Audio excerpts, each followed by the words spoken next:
leo tunaanza kwa kuwashukuru sana wananchi wa jiji la Dar es Salaam pamoja na wadau wengine wa masuala ya kiusalama kwa ushirikiano mkubwa ambao wanatupa sisi askari polisi katika kutekeleza majukumu yetu ya msingi.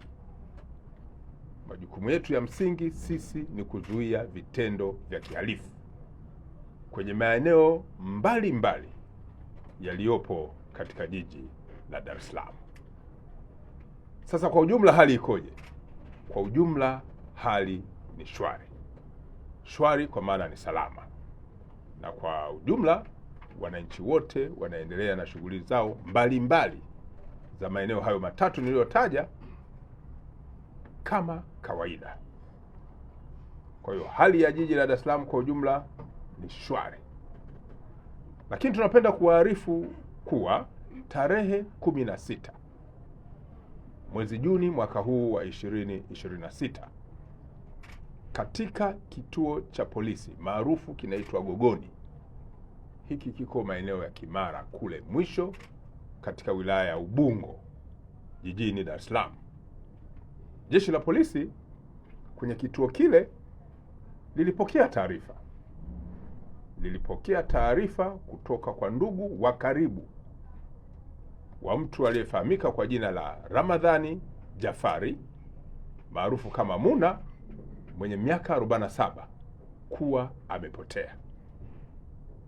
Kwa hiyo tarehe 16 tuliweka kumbukumbu kutoka kwa wanandugu kwamba huyu Ramadhani Jafari Muna amepotea na kwamba alikuwa akitafutwa. Uchunguzi na ufuatiliaji wa kina ulianza mara moja, na hapa tulihusisha kamisheni mbalimbali ambazo zipo ndani ya jeshi la polisi, huku tukiwashirikisha wananchi kama moja ya mtaji na wadau wetu muhimu katika masuala ya kiusalama. Jeshi la polisi linapenda kuwaarifu kuwa baada ya taarifa hiyo, polisi iligundua mtu aliyedaiwa kuwa amepotea alikuwa ameuawa na kufukiwa ndani ya moja ya chumba kilichopo katika nyumba yake, ambayo hiyo nyumba iko maeneo Mbezi, eneo linalofahamika kama Luguruni Kwembe kwenye wilaya ya Ubungo hapa jijini Dar es Salaam. Uchunguzi wa kina ulivyofanyika ulibaini mtu aliyefanya tukio hilo la mauaji ya kinyama na kumfukia mtu huyo aliyedaiwa awali kwamba amepotea alikuwa ni mtoto wa huyu mtu ambaye ni marehemu sasa hivi, ambaye aliripotiwa kwenye kituo cha polisi tarehe 16 mwezi Juni mwaka 2026 kuwa amepotea na haonekani.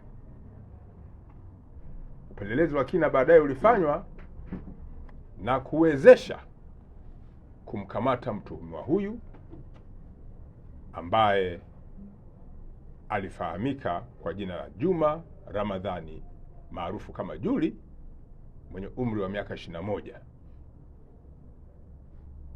ambaye baada ya mahojiano mtuhumiwa huyu alieleza jinsi alivyomuua baba yake, kulificha tukio na kuweka mazingira kwamba amepotea na kumfukia ndani ya chumba ambacho ni sehemu ya nyumba ya baba yake, kwa maana nyumba ya mtu ambaye sasa hivi ni marehemu. Sababu halisi za mtuhumiwa kufanya tukio hilo bado zinachunguzwa. Polisi Dar es Salaam inalani kwa nguvu kubwa tukio hili pamoja na matukio mengine ya kijinai na kuendelea kutahadharisha na kuonya kuwa watu wanaojihusisha na matukio ya kihalifu na kujaribu kuyaficha kwa kutengeneza mazingira yoyote, jeshi litaendelea kufuatilia, kukusanya ushahidi, na ushahidi unapokuwa umekamilika kwa kukusanywa, watakamatwa na hatua kali za kisheria zitachukuliwa kwa mujibu wa sheria.